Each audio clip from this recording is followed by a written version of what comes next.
Hey guys, it's Matt with Olympus Reptiles, and this is our first video we filmed since we showed you that beautiful scales head, and I'm still kind of on cloud 9 about that, and we literally filmed that yesterday, right Kurt? Yep. And so I know you're going to wait a week to see it, but believe it or not, and just one more quick shout for Constriction Addiction, since it's our normal feed day, we went ahead and attempted to feed, and that dude is already eaten, so he's doing great. Alright, today's video is going to be, Kurt and I get a lot of questions. What do I pair, or what should I pair my snake with, or what do you think I should pair my snake with? So before we start this topic, I'm going to say something that I think is the answer to all of them, but then we're going to go through and give you some ideas, and that is, you pair it with what you like.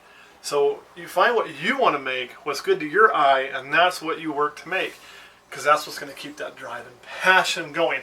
That being said, I will gladly talk snakes and give my opinion. And I know, Kurt, you've got some ready for me. What's the first we're going to talk about what to pair with?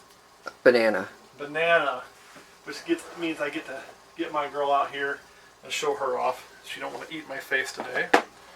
They always seem like they want to eat my face because we do a lot of filming right before we feed, so that causes that. So this is a banana, a young one, a little female. Now, some things that you can pair banana with. A lot of people put it to pastel and things that brighten.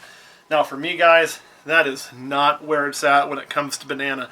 I want to put these to things that make it darker, okay? Definitely want to go darker. So for me, black pastel.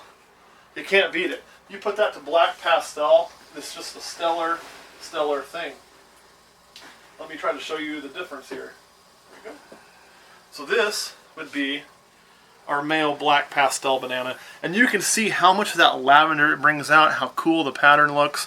He is freckled like crazy if you like that. I'm a no freckle club guy, but it is what it is. So I like to darken my banana up. GHI, another great thing to go with this. Cinnamon's going to do very similar to this. Black pastel and cinnamon are very, very similar. So you can also go that route. Anything that's going to bring more purple out, Captain Hissy Pants in your banana is what I think is going to be good. Kurt, what do you think? Anything else we should put to that banana? Oh, I got one. Something else I absolutely love with banana. This is a snake that's actually sold to one of our Patreon members. We just had to wait for it to get the size. It was kind of a slow starter. It's doing really well. Though I'll pull it out for you, show it off really quick. Probably be one of the last times I get to do that. And that is pairing these with pinstripe. And you can see why I like that thing. It is just gorgeous. Now this one's got a slight chance of having calico in it as well, although we sold it as just a banana pin. And just look at it. Just look at the little dirt on it from rolling the dirt in there. But it, see, get that dirt off. But it really hasn't started to freckle much at all yet. You do have a few popping in. But look at all the white coming in the sides, and then that beautiful purple stripe. Just a beautiful, beautiful snake. I love it. This is a great thing to stick with that. But most of the time I like to darken it. But we hit that. We actually hit about 3 of these, I think. We sold 2 of them in Denver, and that one through Patreon. And they all blew my mind. And I'm kicking myself daily now for not keeping one of those. But you can't keep them all, so yeah. And I didn't need another male. But that thing is smoking. So that's a good one to go with banana. Kurt, anything you think I should add to the banana? Not really. Nothing off the top of your head? Give me another morph that we're going to pair today. Let's try calico. Calico. I love calico. You know, we're going to get out our male and show you our male, because that female's been rolling around. I think she's getting full of eggs. So, this is the type of animal you're dealing with right here. Calico is awesome. Now, I'm going to show you my favorite pairing with calico I've ever done. It's a snake that gets quite a bit of airtime, but it can't get too much. It's also, I think, Kurt's personal favorite snake right now. And that is the Calico Blitz. You're saying, well, that's not really fair, because very few people have Blitz in their collection. It's just not a highly out there morph. It's not very mainstream yet. But I want to show you what that can do, because I love that snake. A few other things I think go really, really well with calico is pastel. And the reason for that is, when you do a pastel to calico, because that pastel would normally have some white coming up in the sides, the calico interacts and it typically blows way up in. which means if you add spider to that too with the white sides, it brings that up. You put the two together and make calibes, and that is probably one of the prettiest snakes you can see. I would love to show you one, but unfortunately, we missed on them this year and didn't hit a single calibe. So, that's what I like to put with calico. We did put champagne to it this year. I tell you what, it was really cool. But it just, you know, or not this year, last year, sorry. And it was pretty cool, but it threw a lot of ringers, but it got really hard to identify what was in there. Calico, anything that has a lot of white on its sides already, you put calico to it, you're going to amplify that. Which is why we decided to put it to Blitz. Because I looked at the Blitz. Come here, buddy. And what did I see? But it's got a lot of light coming up the side. There, and there, and there. So I was hoping it'd put white clear up in here like it does on pastel. Didn't really get that. But what I got was with all the flaming that comes in and the funky pattern is the tails went crazy because calico really affects tail pattern. So they were nuts and it was really cool. And sometimes what you don't expect to happen ends up being better than what you did expect. So again, pastel, spider, blitz, especially you get pastel, spider, and calico all in one snake are things that I think are very, very good to put to calico. Kurt, anything you want to add to the calico? And you can't say enchi to everything, because Kurt would literally would say enchi to everything. Maybe some like lesser or something. Lesser could go well. Lesser almost cleans it up too much. You don't get the speckling, but you can do lesser. You're going to bring in more white. So I think lesser with a kicker gene, like maybe a lesser spider calico, would probably look really, really good. All right, Kurt, what's our next one? Enchi. It's like I told you. The guy literally says enchi to everything. We all got to have our favorites, so I got to give him crap. And it's funny, because one of Kurt's favorite snakes is his enchi. One of his least favorite snakes is champagne. But nothing goes better with enchi than champagne. Because what you see with the champagnes, and this is a possible champagne calico, it's got the ringer, but it's so hard to tell. We think it's probably just a regular champagne. But you see this pattern in here, and champagne reduces the pattern so much that it really takes a lot of that away. Now, when you put it to enchi, what you end up with is bringing a lot of that pattern back in, and with the enchi being kind of a color morph as well, it kind of bronzes everything. It has a really cool look with the champagne. So enchi champagne, one of the best things that you can certainly do. As a matter of fact, that's what we're doing this year, our pairing with our big champagne female. Last year we paired the Blitz, really awesome. But this year we didn't miss an opportunity to put her to enchi. We were hoping this girl would be at size, but she's just not quite there yet. And so I'm probably going to have to wait one more year on her. Bummer! But it happens. And I'd rather her had a rattlesnake that's trying to bite me. I'd rather give her the time to be at proper weight and size rather than force it. So that's my favorite thing with enchi. You can also put enchi with spider. A lot of people like stinger bees, which would be your enchi spider combos. So it can go with a lot of stuff. We don't have a lot of enchi in our collection right now, but we're about to get more because I know Kurt's going to make me hold back some enchi if we hatch some. All right, any more genes you want to talk about today on this video? Fire. Fire.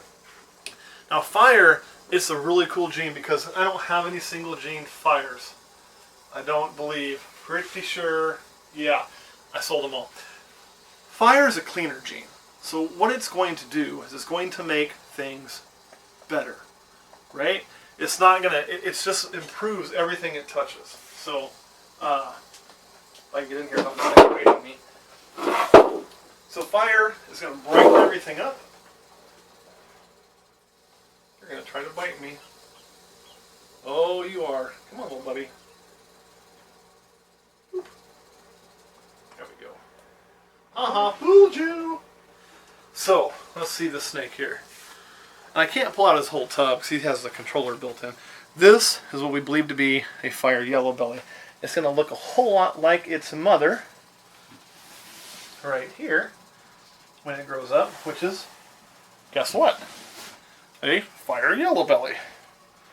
Now, you're going to say, wait a minute, this looks almost darker in color than this. Fire has a tendency to do that. It's going to kind of brighten as it ages, which makes it very interesting. It can make it kind of hard to identify early on because of that. How we pick this out is, well, one, it's got a head stamp on it, which is known to be in fires. You can see that. Okay, Mama, I'll put you back. You're wanting to run.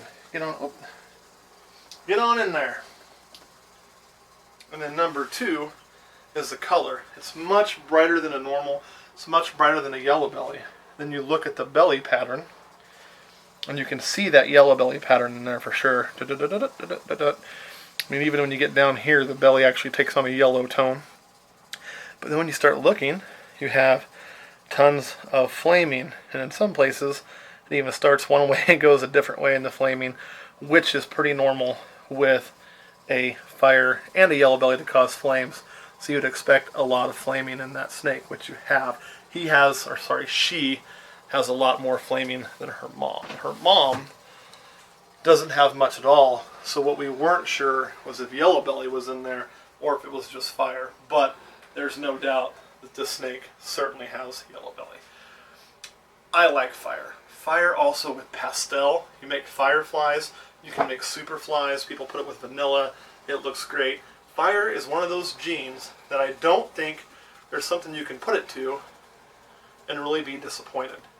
It's going to make everything it goes into better. And you need a few genes like that in your collection. Fire is certainly one to have. It's subtle a lot of times, but it just makes it better. And it'll make it get better with age, typically, as opposed to getting darker with age. I know there's also fire scaleless that's been out. I haven't had the chance to see those in person like I have the pastel scaleless. But I imagine, I can't wait to see, firefly scaleless. Although I am a little worried it may wash out too much of the color. We'll have to see. But fire bees, fire just goes everywhere. And then two, with fire, you have super fires. So if you bred a fire to a fire, you can get a black-eyed leucistic. And they are really cool because they're not really an all-white snake.